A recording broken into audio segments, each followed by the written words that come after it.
Hey friends, we're reading Where the Red Fern Grows by Wilson Rawls. We are in chapter 8.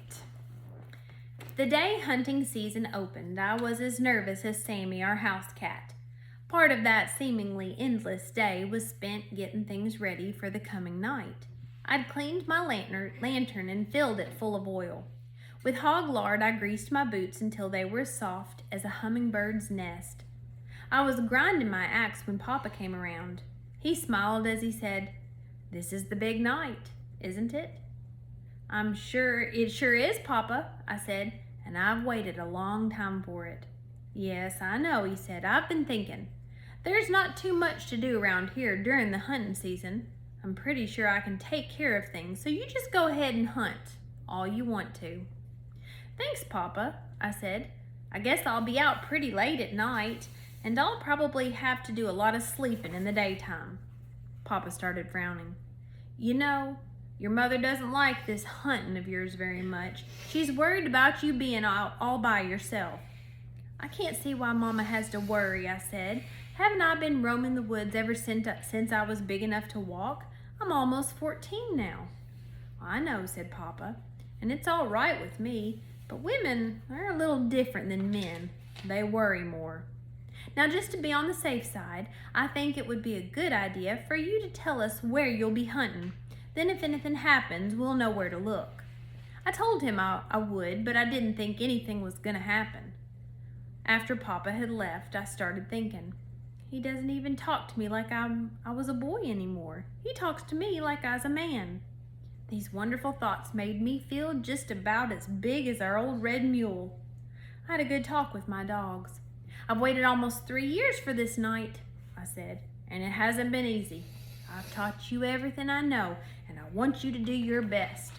Little Ann acted like she understood. She whined and saved me a wash job on my face. Old Dan may have, but he didn't act like it.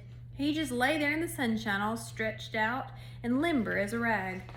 During supper, Mama asked me where I was going to hunt. "I'm not going far," I said, "just down the river." I could tell Mama was worried and didn't make me feel too good. "Billy," she said, "I don't approve of this hunting, but it looks like I can't say no. Not after all you've been through, getting your dogs and all that training."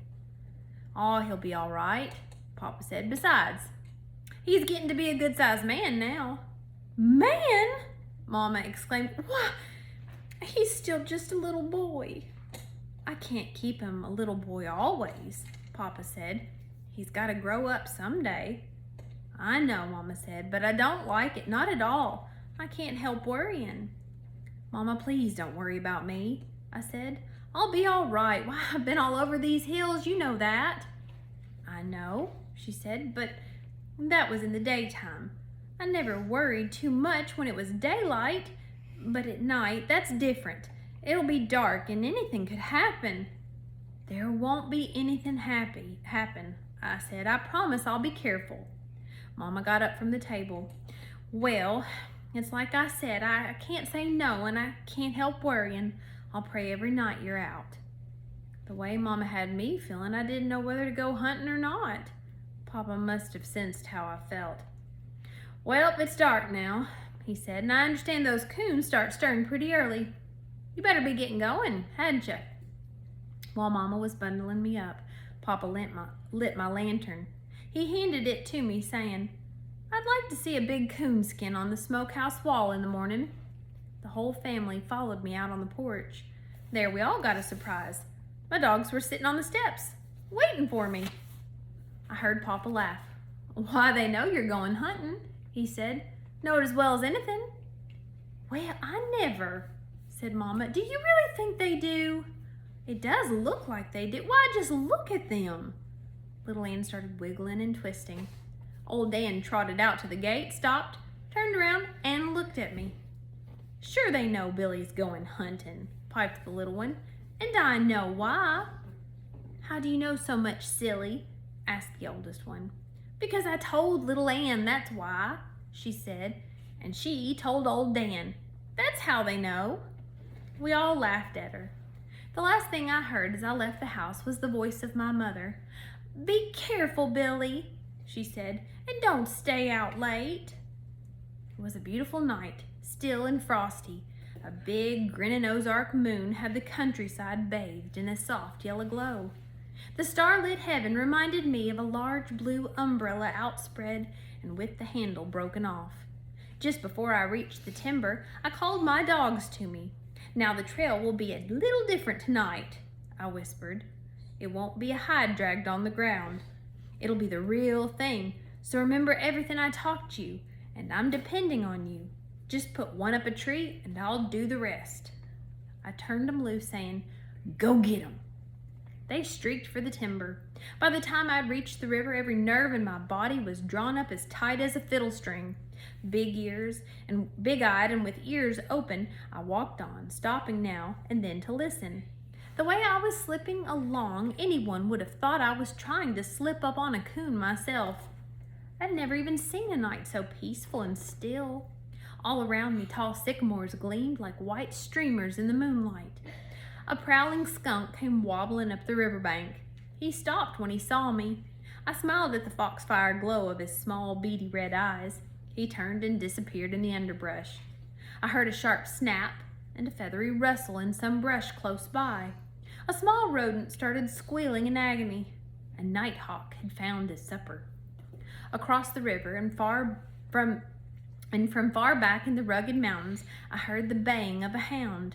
I wondered if it was the same one I'd heard from my window on those nights so long ago. Although my eyes were seeing the wonders of the night, my ears were ever alert, listening for the sound of my hounds telling me they'd found a trail. I was expecting one of them to bawl, but when it came, it startled me. The deep tones of old Dan's voice jarred the silence around me. I dropped my axe and almost dropped the lantern. A strange feeling came over me. I took a deep breath and threw back my head to give the call of the hunter, but something went wrong. My throat. It felt like it had been tied in a knot.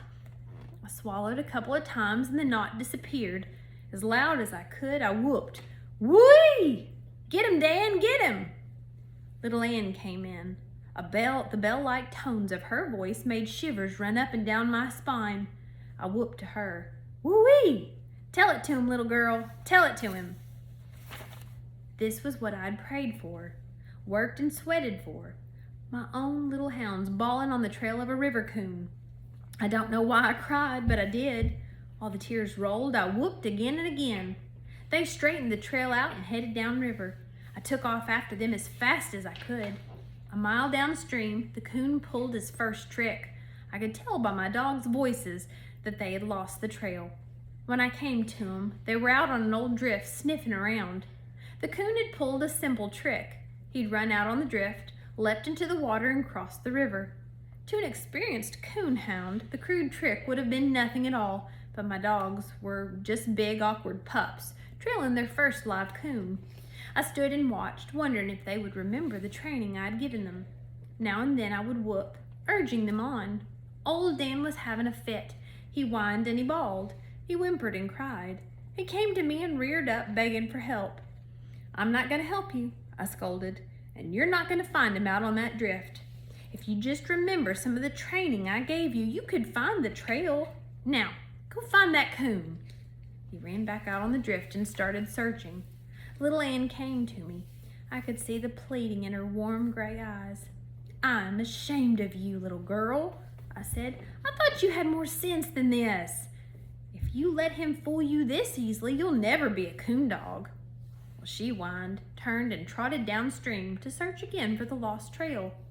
I couldn't understand. Had all the training I'd given them been useless? I knew if I waded the river, they would follow me. Once on the other side, it would be easy for them to find the trail. I didn't want it that way. I wanted them to figure it out by themselves. The more I thought about it, the more disgusted I became. I sat down and buried my face in my arms. Out on the drift, old Dan started whining. It made me angry, and I got up to scold him again. I couldn't understand his actions. He was running along the edge of the drift, whimpering and staring downriver. I looked that way. I could see something swimming for the opposite shore. At first, I thought it was a muskrat. In the middle of the stream, there the moonlight was the brightest. I got a good look. It was little Ann. With a loud whoop, I told her how proud I was. My little girl had remembered her training. She came out on a gravel bar, shook the water from her body, and disappeared in the thick timber. Minutes later, she let me know she'd found the trail. Before the tones of her voice had died away, old Dan plowed into the water. He was so eager to join her, I could hear him whining as he swam. As soon as his feet touched the bottom in the shallows, he started bawling and lunging. White sheets of water knocked high in the moonlight by his churning feet, gleaming thousands of tiny white stars. He came out of the river onto a sandbar. In his eagerness, his feet slipped in the loose sand and down he went. He came out of his roll, running and bawling. Ahead of him was a log jam. He sailed over it and disappeared down the riverbank. Seconds later, I heard his deep voice blend with the sharp cries of little Anne. At that moment, no boy in the world could have been more proud of his dogs than I was. Never again would I doubt them. I was hurrying along, looking for a shallow riffle so I could wade across, when the voices of my dogs stopped. I waited and listened. They opened again on my side of the stream. The coon had crossed back over. I couldn't help smiling. I knew that never again would a ringtail fool them by swimming in the river. The next trick the old fellow pulled was a dandy. He climbed a large water oak standing about 10 feet from the river and simply disappeared. I got there in time to see my dogs swimming for the opposite shore. For half an hour they worked that bank. Not finding the trail, they swam back. I stood and watched them. They practically tore the riverbank to pieces looking for the trail. Old Dan knew the coon had climbed over the water. The coon had climbed the water oak. He went back, reared up on it, and bawled a few times. "There's no use in doing that, boy," I said. "I know he climbed it, but he's not there now. Maybe it's like Grandpa said, he just climbed right on out through the top and disappeared in the stars." My dogs didn't know it, but I was pretty well convinced that that was what the coon had done. They wouldn't give up. Once again they crossed over to the other shore. It was no use. The coon hadn't touched that bank. They came back. Old Dan went up the river and little Anne worked downstream. An hour and a half later, they gave up and came to me begging for help. I knelt down between their wet bodies. While I scratched and petted them, I let them know I still loved them. "I'm not mad," I said. "I know you did your best. If that coon can fool both of us, then we're just beat. We'll go someplace else to hunt. He's not the only coon in these bottoms." Just as I picked up my axe and lantern, little Anne let out a bawl and tore out down the riverbank. Old Dan, with a bewildered look on his face, stood for a moment looking after her. Then, raising his head high in the air, he made my eardrums ring with his deep voice. I could hear the underbrush popping as he ran to join her. I couldn't figure out what had taken place. Surely little Anne had heard or seen something. I could tell by their voices that whatever it was they were after, they were close enough to see it and were probably running by sight. The animal left the bottoms and headed for the mountains. Whatever it was, it must have realized my dogs were crowding in too closely. At the edge of the foothills, it turned and came back toward the river. I was still trying to find out what was going on when I realized that on striking the river, the animal had again turned and was coming straight toward me. I set my lantern down and tightened my grips on the axe. I was standing my ground quite well when visions of bears, lions, and all kinds of other animals started flashing across my mind. I jumped behind a big sycamore and was trying hard to press my body into the tree when a big coon came tearing by. 25 yards behind him came my dogs, running side by side. I saw them clearly when they passed me, bawling every time their feet touched the ground. After seeing that, there was nothing to be scared of. Once again, I was the fearless hunter, screaming and yelling as loud as I could, "Get him, boy, get him!" I tore out after them. The trails I knew so well were forgotten. I took off straight through the brush. I was tearing my way through some elders when the voices of my dogs stopped. Holding my breath, I stood still and waited. Then it came, the long, drawn-out bawl of the tree bark. My little hounds had done it. They'd treed their first coon. When I came to them, I saw what they had done, and I was speechless. I groaned and closed my eyes. I didn't want to believe it. There were a lot of big sycamores in the bottoms, but the one in which my dogs had treed was the giant of them all. While prowling the woods, I'd seen the big tree many times. I'd always stopped and admired it, like a king in his own domain. It towered far above the smaller trees. It had taken me quite a while to find a name suitable for the big sycamore. For a while I called it the chicken tree. In some ways it had reminded me of a mother hen hovering over her young in a rainstorm.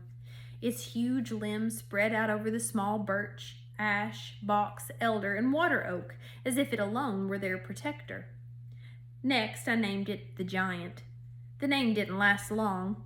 Mama told us children a story about a big giant that lived in the mountain and ate little children that were lost. Right away, I started looking for another name. One day, while lying in the warm sun, staring at its magnificent beauty, I found the perfect name. From that day on, it was called the Big Tree.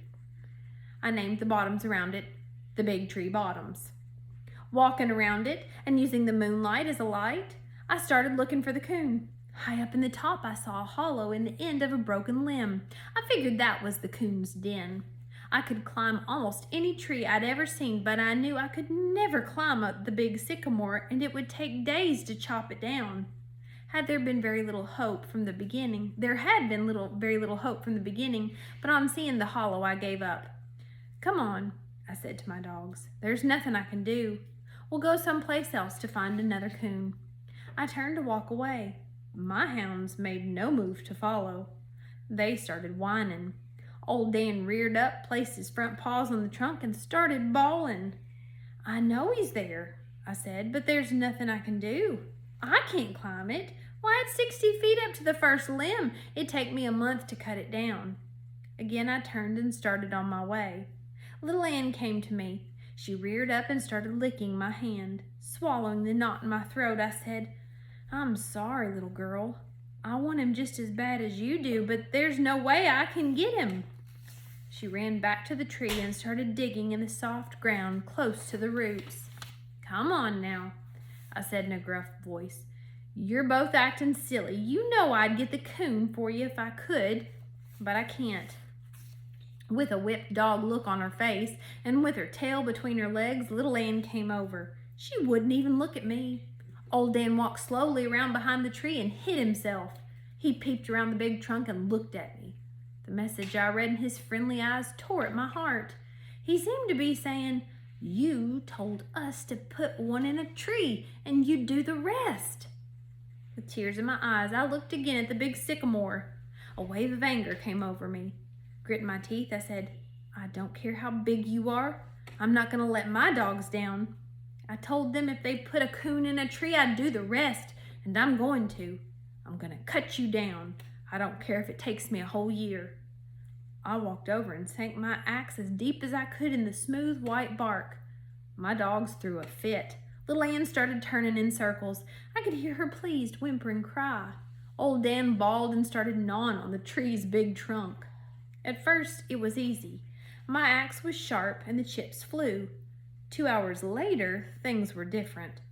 My arms felt like 2 dead grapevines, and my back felt like someone had pulled a plug out of one end, and it was drained, and out of it drained all the sap. While taking a breather, I saw I was making more progress than I thought I would. The cut I'd started was a foot deep, but I still had a long way to go. Sitting on their rears, my dogs waited and watched. I smiled and looked on their faces. Every time I stopped chopping, they would come over. While little Ann washed the sweat from my face, old Dan would inspect my work. He seemed to be pleased with what he saw, for he always wagged his tail. Along about daylight, I got my second wind, and I really did make the chips fly. This burst of energy cost me dearly. By sunup, I was so stiff I could hardly move. My hands and arms were numb. My back screamed with pain. I could go no further. Sitting down, I leaned back against the big tree and fell asleep. Little Ann woke me up by washing my face. I groaned with the torture of getting to my feet. Every muscle in my body seemed to be tied in a knot. I was thinking of going down to the river to wash my face in the cool water when I heard a loud whoop. I recognized my father's voice. I whooped to let him know where I was. Papa was riding our red mule. After he rode up, he just sat there and looked me over. He glanced at my dogs and at the big sycamore. I saw the worry leave his face. He straightened his shoulders, pursed his lips, and blew out a little air. He reminded me of someone who just dropped a heavy load. In a slow, calm voice, he asked, "Are you all right, Billy?" "Yes, Papa," I said. "Oh, I'm a little tired and sleepy. Otherwise, I'm fine." He slid from the mule's back and came over. "Your mother's worried," he said. "When you didn't come in, we didn't know what had happened. You should have come home." I didn't know what to say. I bowed my head and looked at the ground. I was trying hard to choke back tears when I felt his hand on my shoulder. "Oh, I'm not scolding," he said. "We just thought maybe you had an accident or something." I looked up and saw a smile on his face. He turned again and looked at the tree. "Say," he said, "this is the sycamore you call the big tree, isn't it?" I nodded my head. "Is there a coon in it?" he asked. "There sure is, Papa," I said. "He's in that hollow limb. See that one way up there? That's why I couldn't come home. I was afraid he'd get away." "Maybe you just think he's there," Papa said. "I believe I'd make sure before I cut down a tree that big." "Oh, he's there all right," I said. "My dogs weren't 10 feet behind him when he went up it." "Why are you so determined to get this coon?" Papa said. "Couldn't you go somewhere else and tree one? Maybe the tree would be a smaller one." "I thought about that, Papa," I said, "but I made a bargain with my dogs. I told them if they would put one in a tree, I'd do the rest. Well, they fulfilled their part of the bargain. Now it's up to me to do my part. And I'm going to, Papa. I'm going to cut it down. I don't care if it takes me a year." Papa laughed and said, "Oh, I don't think it'll take that long, but it will take a while. I'll tell you what I'll do. You take the mule and go get some breakfast. I'll chop until you get back." "No, Papa," I said. "I don't want any help. I want to cut it down all by myself. You see, if someone helps me, I wouldn't feel like I kept my part of the agreement." An astonished look came over my father's face. "Why, Billy," he said, "you can't stay down here without anything to eat and no sleep. Besides, it'll take at least 2 days to cut that tree down, and that's hard work." "Please, Papa," I begged, "don't make me quit. I just have to get that coon. If I don't, my dogs won't ever believe in me again." Papa didn't know what to tell me. He scratched his head, looked over to my dogs and back at me. He started walking around. I waited for him to make up his mind. He finally reached a decision. "Well, all right," he said. "If that's the way you want it, I'm for it, even if it's only an agreement between you and your dogs. If a man's word isn't any good, he's no good to himself. Now, I have to get back and tell your mother that you're all right. It's a cinch that you can't do that kind of work on an empty stomach, so I'll send your oldest sister down with a lunch bucket." With tears in my eyes, I said, "Tell Mama I'm sorry for not coming home last night." "Oh, don't you worry about your mother," he said, as he climbed on the mule's back. "I'll take care of her. Another thing, I have to make a trip to the store today, and I'll talk this over with your grandfather. He may be able to help some way." After Papa left, things were a little different. The tree didn't look as big, and my axe wasn't as heavy. I even managed to sing a little as I chopped away. When my sister came with the bucket at lunch, I could have kissed her, but I didn't. She took one look at the big tree, and her blue eyes got as big as a guinea's egg. "You're crazy," she gasped. Absolutely crazy. Why, it'll take a month to cut that tree down. And all for an old coon?" I was so busy with the fresh side pork, fried eggs, and hot biscuits, I didn't pay much attention to her. After all, she's a girl. Girls don't think like boys do. She raved on. "You can't possibly cut it down today. And what are you going to do when it gets dark?" "I'm going to keep right on chopping," I said. "I stayed with it last night, didn't I? Well, I'll stay till it's cut down. I don't care how long it takes." My sister got upset. She looked at me, threw back her small head, and looked up to the top of the big sycamore. "You're as crazy as a bedbug," she said. "Why, I never heard of such a thing." She stepped over in front of me and very seriously asked if she could look in my eyes. "Look in my eyes?" I said. What do you want to do that for? I'm not sick. Yes, you are, Billy, she said. Very sick. Mama said when old man Johnson went crazy, his eyes turned green. I want to see if yours have. This was too much. If you don't get out of here, I shouted, you're going to be red instead of green. And I mean that. I grabbed up a stick and started toward her. Of course, I wouldn't have hit her for anything. This scared her and she started for the house. I heard her saying something about an old coon as she disappeared in the underbrush. Down in the bottom of my lunch bucket, I found a neat little package of scraps for my dogs. While they were eating, I walked down to a spring and filled the bucket with cool water. The food did wonders for me. My strength came back. I spit on my hands and whistled a coon hunter's tune. I started making the chips fly. The cut grew so big, I could have laid down in it. I moved over to another side and started a new one. Once, while I was taking a rest, old Dan came over to inspect my work. He hopped up in the cut and sniffed around. "You'd better get out of here," I said. "If that tree takes a notion to fall, it'll mash you flatter than a tadpole's tail." With a no-care look on his friendly face, he gave me a hurry-up signal with a wag of his tail. Little Ann had dug a bed in a pile of dead leaves. She looked as if she were asleep, but I knew she wasn't. Every time I stopped swinging the axe, she'd raise her head and look at me.